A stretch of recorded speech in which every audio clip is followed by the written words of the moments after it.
Welcome to the third episode of the Social Media is Dead podcast. Today we have our guest. Today we have Brett from Hurrdat. Brett Sapp, welcome, man. How's the commute here? Not too bad. This is an easy one to make. I'm just out in West Omaha, so a little jaunt down Dodge to get here. Oh yeah, Omaha based. Tell us a little bit. We're just going to launch right into it. Tell us a little bit about Hurrdat. And this show specifically is about how social media now has gone from like the old days of like, how do I get famous on social media, to the new days of like, how do I share value and like knowledge, right? So just to preface that, that's what the show is about, right? Like how do you take Hurrdat, your brand, and add value to people on social media? Yeah, that's the kind of magic formula if you can figure it out. But just to give everyone background, Hurrdat, you can see them here if you're watching. They are golf tees in a cigarette style pack. My background is in sports, previously in basketball, and so this was something I started as a side hustle. Have a family friend that is not only family, he's a family member that is a designer, and so he kind of brought the brand and that to life for me. But primarily been selling this online. Being a Nebraska golf company, there is a strong community of golf here. The brands aren't as developed here. You see that more centric in Arizona, California. And so I've had to rely on social media to kind of get the brand out there, build those relationships, and share the products, not only on top of selling it as well. So, and if you can't see, because you're listening to this on podcast and you're not watching it on social media, the Hurrdat brand, it's their tees are what you started with, right? Do you do like balls and cats or anything else, or do you just do tees? Not yet. So I call this my 9 to midnight job. Sick. So it's a side hustle, like I said. So I've tried to keep it streamlined. I have this one product right now. It's a cigarette style pack. We were looking at, Mad Men era cigarette ads for like the brand kind of image, but definitely wanted to make it a golf brand still. So kind of playing with that a little bit. But I sell them in single packs, 4 packs, and then the 10 pack is the big box there. We call it the carton. I love it. And I actually found Hurrdat through a friend of a friend like a year and a half ago. And I ordered them because if you can't see the branding on this, like it just looks so cool and unique. It's like the whole carton is how you buy these tees. You buy them in like a carton of like, how many packs are in here? 10 packs. Okay, so 10 packs in this carton, and it looks like a cigarette carton. And just like everything from the branding, it looks like a mix of like a deck of cards and like an old school pack of cigarettes. Like it's super unique. And you said your brother-in-law made the design for you, right? It's my cousin's husband. Yeah, Cousin's Adam husband. Anderson, another local designer, really talented guy, AA creative on social media. If you want to follow him, cool. He's got a great following. I had the image or the idea for the bird with like kind of the golf ball belly, but all of the kind of branches and other elements on our packaging, he is 100% the creator behind. So he's been an awesome asset for me to lean on and learn from throughout this whole process.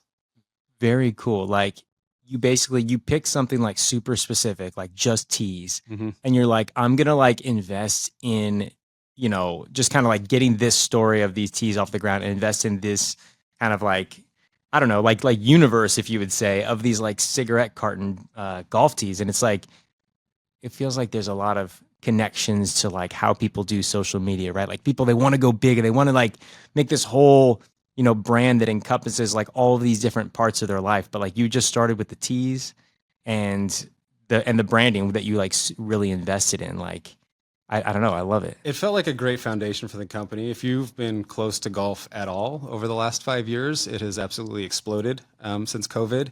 And it's been the same on the kind of product side of it too.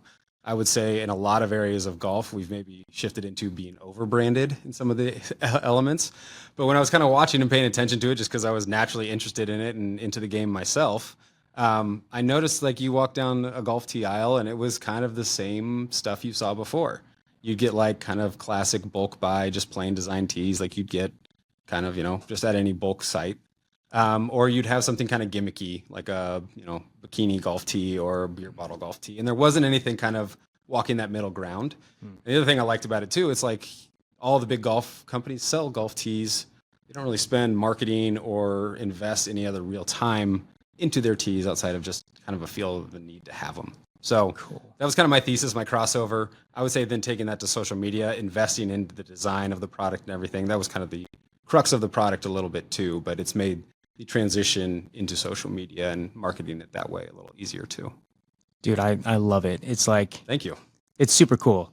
I mean, people in the past 10 years, I feel like, have gone from just grabbing crap off Temu and Alibaba and just putting it in some generic package and like shipping it off to like developing these like really cool proprietary brands, you know, for these direct to consumer products. And just like to have this in Nebraska and to have people who are like making cool, you know, beautiful products like this, it's super cool. I don't know. I I just, it caught appreciate it. my eye and I loved it. Yeah, it's supposed to be fun. It's supposed to be eye catching. I know I call it an icebreaker kind of product. I do customs of these as well, and so we're running them kind of fully white labeled, recolored. Logos are swapped out and made for companies. I've done them for golf courses. This is kind of my first collaborative one, the Anwar Carrots. They are a Cool. streetwear brand out of LA, and Whoa. he's a collaboration king. Anwar is now the creative director for K-Swiss Racket Club. So he's got a whole bunch of stuff going on, but hasn't done anything in golf. So we kind of had a mutual connection that set us up, and Jordan Wheeler's the mutual connection. He's been kind of helped me coordinate this or that with them, and we're set to launch that in a couple weeks here, hopefully, to have those ready available to the public. Dude, I love it. And again, if you can't see it, there's this custom carton. It says Anwar Carrots, fresh picked. And so this is a clothing brand that you collaborated with. Yeah, Cool. yeah, and so that's kind of mainly his brand. And you see, I have my bird on there, and then we kind of have a logo that we kind of have both our logos in on the sticker there. That's So awesome. yeah, it's been really fun. He's big in collaborations. He's done stuff with Toyota, Walmart. He's much better at this than I. So it's been fun to learn from him, kind of get to collaborate with him, and kind of bring golf to him too in a certain way, because it's a new kind of entry point for him into that category. My God, I love it. I love it so much. And so I think one of the other things that I was really attracted to with your brand a year ago is I feel like you were one of the first direct to consumer brands here in Nebraska that really leaned into like a social heavy approach. Like it Yeah. felt like a year and a half ago, you were cranking out reels and putting real energy and effort into it. You know, you can tell the difference between a brand that is checking the box of social media Mhm. versus a brand that's like, no, we are like a social forward company. Like, can you tell me about that decision and when that light bulb clicked for you and how you got Yeah. into it? Some of it was due to my background. My previous life, I guess we'll call it, I was actually chief of staff for Nebraska basketball and Tim Miles. And it's crazy to say now, but at the time I was running all four of our social media accounts: Whoa. Facebook, Twitter, Instagram, and then I started our Snapchat account at the time. Oh my God. I hope that's not their setup anymore, because that sounds like a lot for one person. And it was a lot for me at the time too. So I was doing that for the Nebraska basketball team for a couple years. And so that was kind of my, I guess, commercial experience with social media. And that's where I gained the appreciation and just the reach that you can get in terms of kind of punching above your weight. Because if you kind of do everything right and create something, like you said, that is kind of more contributory rather than just checking a box to the social community, it can, I mean, the reach is, I mean, you've seen endless almost, it seems like, from just any spot in Omaha or Nebraska. Dude, I love that. Like, would you call yourself a heavy consumer of social media? Yeah. It seems like you know Yeah. what you're doing. Like just watching your stuff a year and a half ago, I was like, okay, he consumes a lot. He knows trends. He knows the nuances of like how how platforms work. Like, tell me about your kind of journey of like as a consumer. Yeah. And, it's been almost 10 years since I was with the basketball team. And so I have kind of a gap in there where I was just a consumer, and I'm Mm. trying to flip my script and be more of a creator than I am a consumer, and kind of rebalance that a little bit. Yeah. But I do think consuming is part of it, right? Especially for me, as I'm trying to get back up to speed, having not done this in a commercial sense in a while. Just seeing what's going on, the algorithms, it's important to understand with these platforms is their algorithms are constantly changing. Yeah. And I think you need to consume just to see what's working, what's not. I'm kind of newer to TikTok, and that's something I'm trying to lean into more this year. And as I'm going around, it seems like you see larger platforms or larger accounts maybe not gaining the same traction with their old formula that they developed and built their page on. So now their pages are, their reels are getting 1,000 views where they were getting tens of thousands of views on the same thing they were doing over and over again. And so it's trying to learn, what works for me in bird darts, but also what kind of boxes does it need to check to fit what that algorithm is going to do. And so it's been an art, I'm trying to, you got to, like you said, contribute to the community. I heard a good quote where he says, you got to use your social media to document, not create content. So use your social media to kind of document what you and your business are doing. What are you experiencing? Bringing that product kind of to life rather than just it being a sales pitch and kind of a classic commercial. I love that. Yeah. Document. How did you say it? Document instead of what? Document. I think the quote I heard was like, document, don't create. Don't create. Yeah. No, I love that. It's like that always on approach of social media of just like, hey, shoot your daily life. Like it seems kind of hard to attain if you are not like a good multitasker, you know? And for me, like I want to create when I'm thinking about creating and I don't want to document. I want to like turn that creative switch off, but like training yourself how to be like, okay, it's okay. Just like for example, when I was walking in here to do this episode, I was like, I should like have my Meta Ray-Ban glasses going when I pull up and like meet you guys. I just like bleached my hair. Like my girlfriend, she's a colorist, so she just bleached my hair, and like that reaction was like a cool reaction, you know, that you guys had.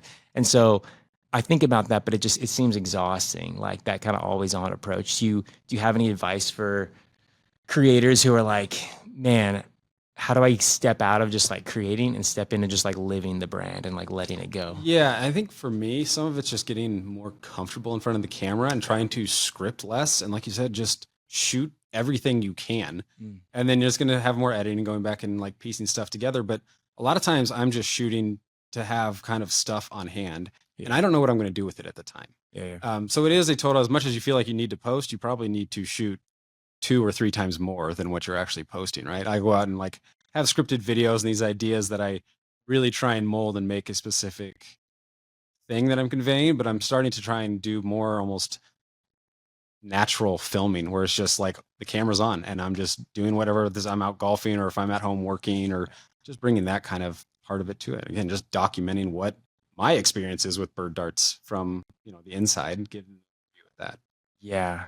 Yeah. And not just get so overwhelmed. I mean, I feel like for me, it's for sure just like a control thing. Like I want to control everything. I want everything to be perfect. I want my brand to look perfect, you know, and just that idea that like imperfect is perfect, you know? Yeah. And I think that's what seems like rewarded almost now too. Like your very edited and scripted videos. I've seen a ton of like comparisons on TikTok or Instagram of like, this brand spent all this money on this very highly produced ad and it did a couple thousand views.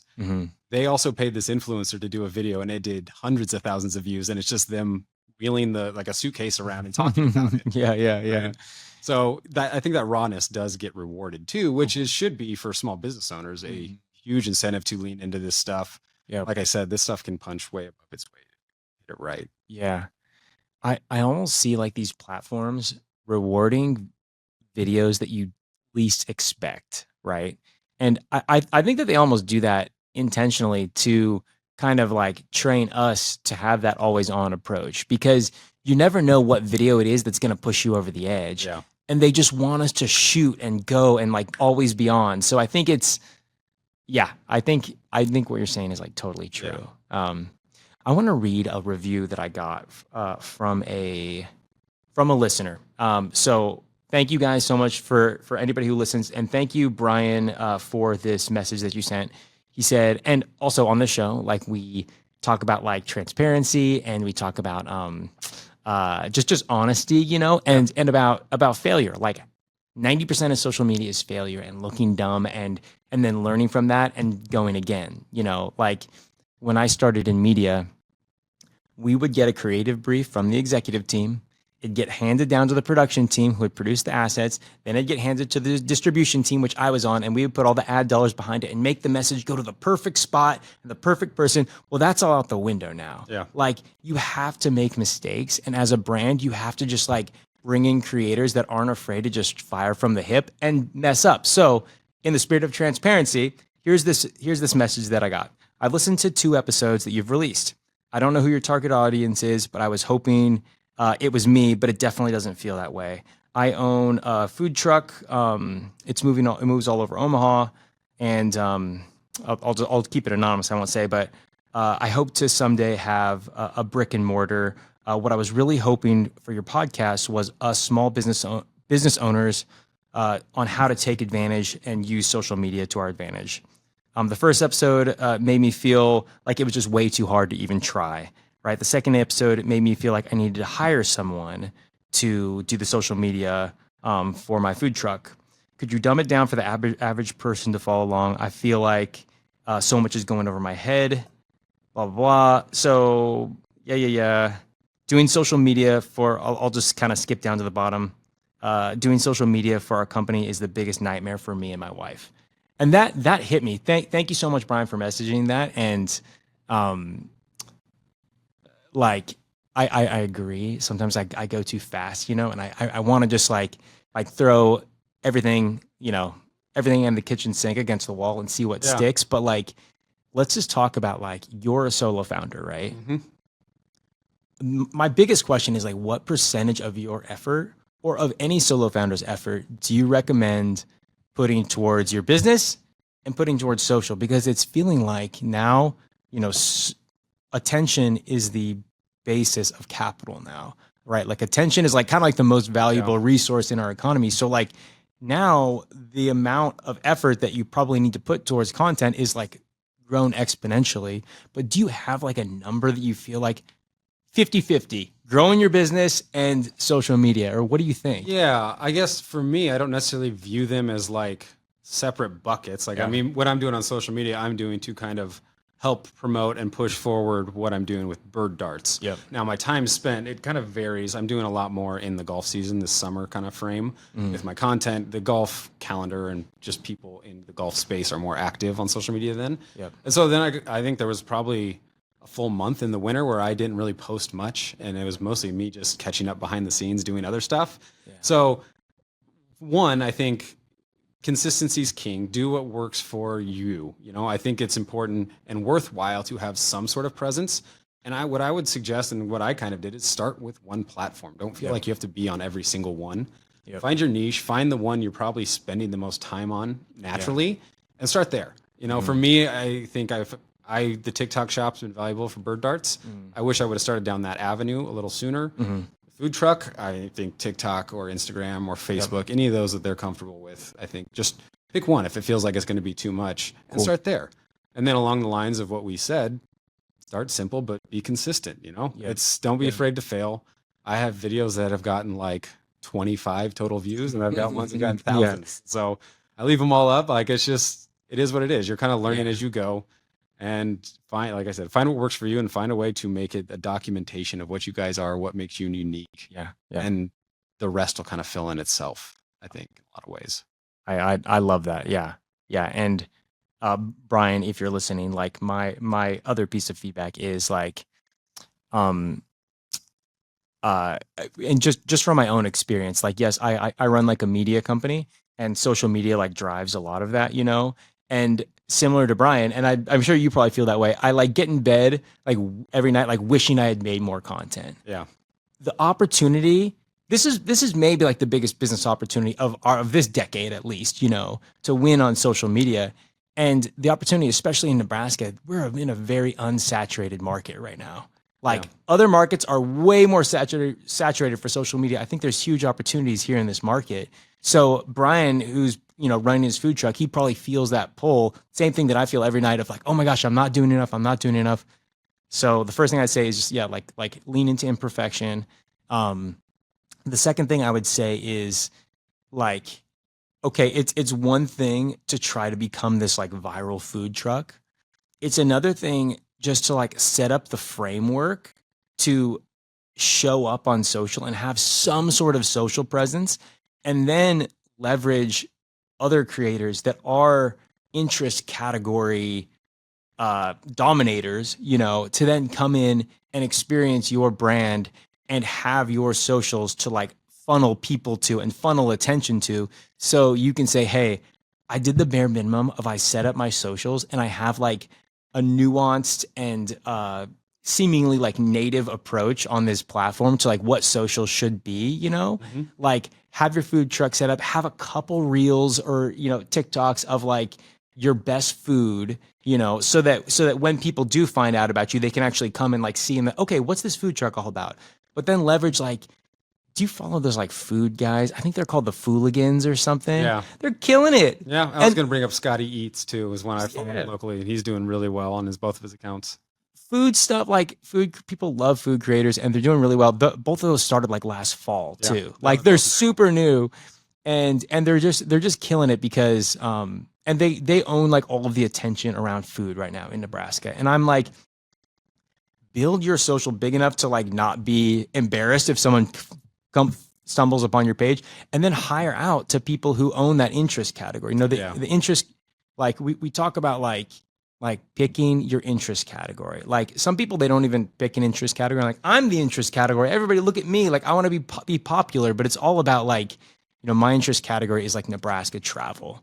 And like 5 years ago, that wasn't really a thing. It was more about like, it was more you focused than it was like interest category focused, So if your interest category is too small, maybe you're like a local nail salon, and like, you don't really have, you're not going to like have a big enough audience to reach the critical mass to have this big viral thing about this one nail salon in Omaha, Nebraska, like build your account up to be big enough to be like, okay, you have a couple good posts, and then bring in whoever the interest category kings are, like Omaha places, maybe you're a golf course and you don't have time to be like, hey, I'm going to like make this whole account about like what golf in Nebraska is like because you're just a golf course. Well, bring in Brett and like, he'll be the person to like showcase your brand as long as you have like the bones set up around your business to like show what it is. Anyway, that was long-winded, but that's like my first approach of like when people come to me, they're like, it's too much, I don't know what to do. I think you're doing a great job of it. I think you've got a lot of energy and a lot of experience. I mean, you have 2 kids as well, right? I do. I have a 4.5 and 2-year-old daughter. Dude, so yeah, you're like playing dad and like raising a family, and you've got a big full-time job, and you're doing it on the side. But I don't think that's realistic for everybody, is what I'm saying. Yeah, we're all balancing different things in our life. But I think to kind of piggyback off what you said, the other thing I was going to bring up is similarly is like, if you feel kind of burdened by content creation, like don't be afraid to collaborate. I did a ton of it. Cool. The golf space is not short of influencers. And so I found plenty of people that if I sent them product, they'd give me a post, or, I didn't have to go buy that attention necessarily, or feel like I need to pay for meta ads, anything like that. But I wasn't afraid to like, collaborate on someone with a post, or just send them stuff and they post it on theirs and I just get tagged in it. I think that's an easy way, especially in the food space. If we're circling back to the food truck, like, set up you got to think of your social media profile eventually as like a different website. What I saw a stat recently that Gen Z searches on TikTok more than they do Google for stuff. Right, so that's their search engine is TikTok. And so that's kind of crafted some of how I'm, crafting some of my videos and stuff as well, as I grow my TikTok account. So, I think the collaboration thing is a really important, and it's an easy way to do it too. You garner friends, you're garnering new advocates for your business, whether it's a food person or if you're in a nail salon, maybe there's some local kind of makeup personality that's on social media that you can bring in or whatever. But basically find friends is ultimately what you're doing. That was the other point I was going to bring up is don't underestimate the value of social media as a networking tool. I've made a ton of connections, been able to find different collaborations and partners, or just find, kind of future advocates or whatever it may be. I've made a ton of connections just dropping someone a direct message or jumping on the comments on their post, and then we can connect and I can kind of like have the ice broken already. So that's kind of how we met a little bit. Yeah, a little bit. Maybe through friends of friends. Yeah. We back ended into some mutual friends, I think. But so don't be afraid of that either, or discount the value of social media for that too. Yeah. It's almost like, in a way, kind of like the new LinkedIn almost. It's like, I mean, or well, LinkedIn is a social platform too, but it's like show what you're working on, like see where you vibe, see where you fit in, and then. But because the like formalities of marketing have come down so much, I think I've heard of companies now are hiring internal influencers. People that have built their own pages to say, hey, come do the same thing, but showcase our company's culture, what it's like to live here, and sell our culture and help us hire and kind of bring in new talent. And so you have corporate America kind of taking this approach too, of bringing things down to kind of your everyday level, rather than this high polished sort of product. Yeah, man.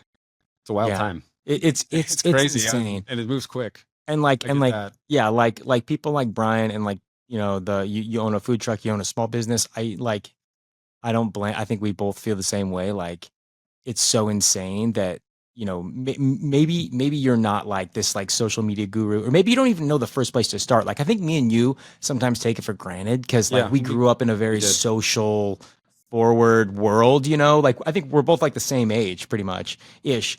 And like Facebook kind of came out like right as we were getting into college. So we really got our fingerprints like on social early. And it maybe that's not you, and you're like social media is a whole nother planet. Like, I mean, I didn't think about this before the podcast, but like always like send me a DM, and I'm always happy to just be like, yo, I can connect you with either other creators like within your interest category that I think can take you further, or I can just give you tips on like how to get your account just set up so that you have something, just get in the game. You know what I mean? Like don't have no social presence, because I mean, I know from myself, like I travel all over the state and like feature cool places in Nebraska. I can't tell you the amount of times that like I come across something really cool and I want to just like throw out like a free tag just to be like, hey, I just like stopped in here and my followers are going to like to know what this business is. And they're like, oh, we're not on social. Or, like it's like a town who might have a social, but it's like a Facebook, and there's like a couple posts from like months and months ago, but there's just like nothing up to speed. So like just being in the game like is enough that you're going to capture some of this attention equity that's like floating around and being generated by like smaller creators like us, as this whole kind of ecosystem comes together. And who knows what's going to happen once AI comes out. So here's a funny kind of anecdotal example. I went on a golf trip with some buddies up in Valentine, and we had to drop some. Where at? We were at Cap Rock that trip. Oh yeah, you told me about that. Incredible. Awesome. Very, very lucky to get on there. Anyways, we were coming back down and decided we stopped at Thedford Golf Course, which is this 9-hole course where it's like you drop money in a bucket and go play. There's no one working it. It's kind of maintained by someone in the community and just there for kind of everyone's kind of use. So we did it, and we just kind of played, and I took some photos because it was on our way home, and it was kind of at dusk. We played like 4 holes and then got back in the car and drove home. Anyways, I went on Google Maps and posted those photos and just a review because we loved it. Just kind of wanted to give them some love. I think one of my photos has like 50,000 views now on Google Maps, and it's gone crazy in terms of just the views and just driving. I don't know if it's driven any traffic to the course. I haven't been back, but just kind of anecdotally, like you never know if it's out there. Like there's kind of that evergreen value to it too. It's going to be there. There's going to be future people searching for something similar or the same things, and it's going to lead them back to it. So even if your post isn't like going crazy now, there is kind of long-term value to it. Just sitting there and kind of being there for people to find. Cool. Yeah. Kind of like just like have your lures in the water. Yeah. You don't know what you're going to catch. Just get out there. Introductory phase of your business to new customers never ends. And so you got to kind of think of it that way. Is like, you're going to be, and that's the other thing too, is like I think if you're just starting out, find your like 3 to 5 things. You're like, here's what I can talk about. We'll go back to the food truck example. All right. Yeah. Customer experience. Where are we at? Yep. What's it like interacting with us ordering? 2, maybe you're talking about the food, and maybe 3, your other posts are like business updates. You can go back to that stuff and kind of recycle. And that's the other trend I've kind of seen is some of the bigger accounts that have struggled with going viral and keeping their numbers up. They'll repost old viral videos because they know they're going to get traction, and it helps kind of sustain their profile a little bit in the algorithm. So even on a smaller scale, don't be afraid to reuse content. Don't be afraid to reuse the kind of same idea. One of my selling points, I'm constantly reminded, is, we got to go reintroduce the fact that these are bamboo tees. What are the benefits of playing a bamboo tee? Reintroducing them to the fact that, we're kind of this style forward brand. Here's how we fit in that golf tee space and why we're unique. And so you don't have to have a fresh idea every time, I guess is ultimately the point. You can kind of have a repeating sort of calendar that you're just tweaking as you go and kind of making fresh in its own way. Yeah, I think that's a good point. Like people think once you put something out on social, everyone's going to remember that for the rest of their lives. Kind of like we do, because I'm like, oh my gosh, this is so personal. I'm so vulnerable when I post this. People won't remember 3 days later what you posted. They're scrolling so much stuff that like so quickly, the same messages or the same just, topics like are totally fair game. Okay, let's talk. We got a couple more minutes left. Let's just talk about you and what do you got that you're most excited about this summer? We've talked about a little trip coming up this summer or fall. I can't even remember what weekend it is. Is what we talked about. Yeah. So speaking of these little like in western Nebraska, if you're unfamiliar with like the golfscape in Nebraska, western Nebraska, and even on a probably world scale, is a world-class place to build a golf course. And just the landscape lays perfectly. The whole movement in golf architecture is to get back to kind of the North Atlantic traditional where golf started sort of courses, Ireland, Scotland, those sorts of places. So western Nebraska is actually one of the few spots in America that replicates that pretty well. So it's become this kind of, especially golf purist, like mecca almost in a lot of ways. But there's a bunch of these little 9-hole, I'll call them munis for lack of a better term, but they're beautiful landscaped courses. One of them being Pelican Bay, and they host a rope, shoot, and golf tournament every fall. And so that's when I rope, shoot, and golf. Okay, tell us about that. My understanding is there's going to be a roping competition, like cattle roping. Then we'll shoot some clay pigeons, do a little trap, and then we'll go golf 9 holes at this really fun. I haven't been to it or played it, but this course gets like, there's a Fried Egg podcast, is a national podcast that focuses kind of on golf courses and golf architecture. They've even had social media posts about this course because of the landscape it plays on and just the story of it being kind of this local community built and run course, but is just in this kind of golf oasis and, has this great layout that even golf architects are excited about. So, okay, we got to make it happen. Yeah, let's do it. Let's not miss out on this. That sounds super cool, man. It'll be unique. And that's what, with Bird Darts, I think phase 2 for me with this is on top of just adding products, but adding to the experiences, finding unique golf experiences. There's so many people in and around golf. People are wanting kind of different forms of it. I think we see the courses are all slammed trying to get 9 or 18 holes in, but there's still an appetite outside of the golf course, I think, for different stuff. And so that's kind of something like this that's unique, rope shooting golf. Yeah. I think it'll be super fun. Cool. Maybe we bring that back to Omaha and start our own version. Yeah. Well, that's just such an interesting concept because like I feel like people associate golf with this like urban elitist thing. Traditionally. It definitely didn't originate as that, No. And it's Western Nebraska, like you're saying, it's mecca for this, for the genre of golf. So it's so cool to see them bring like kind of like the Western, like the other elements of life out there. Kind of, it's how they're playing golf, right? Like that's their life in a nutshell, kind of outside of the golf oasis that they have. It's a lot of ranching and hunting and that sort of lifestyle. And I mean, to that point, like Bird Darts feels like it kind of does the same thing. It like pulls in like this other, like, I don't know if you would call it like mid-century modern or like kind of what you would call it. Like Mad Men meets golf, which it just feels like a new flavor that you don't, when you think about golf, I think about like Tiger Woods, like minimalist, like Nike, like super sleek. And this just feels like alive. Yeah. So it's definitely what we went after when we designed the brand.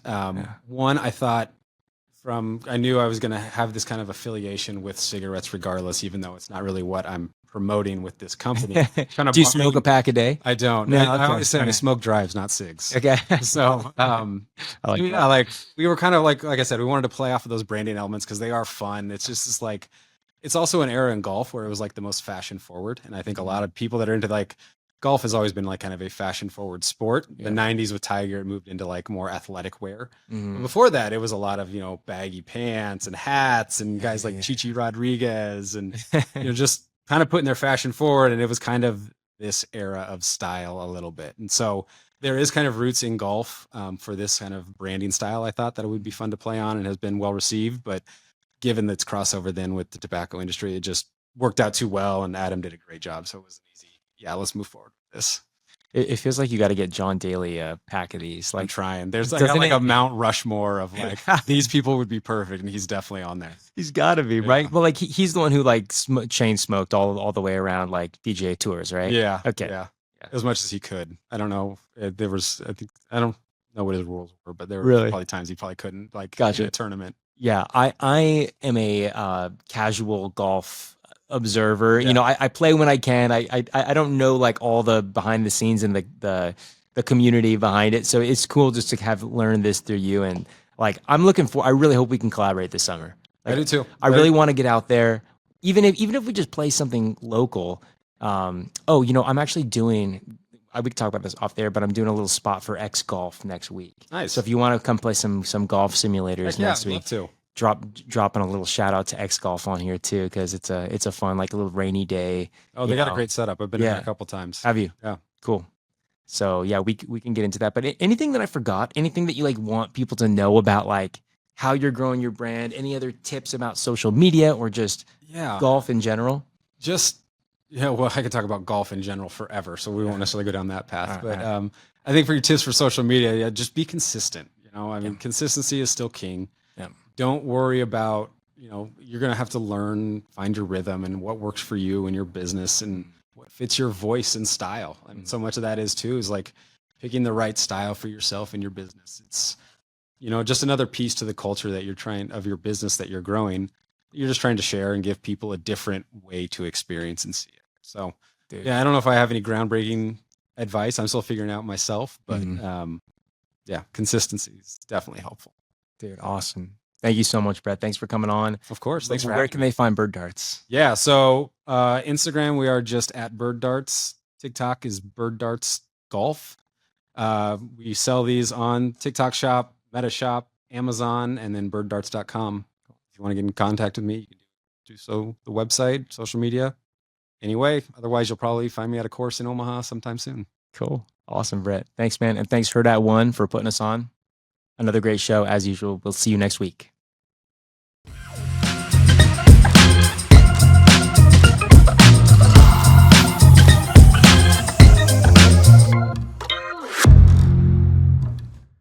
A Hurrdat Media Production.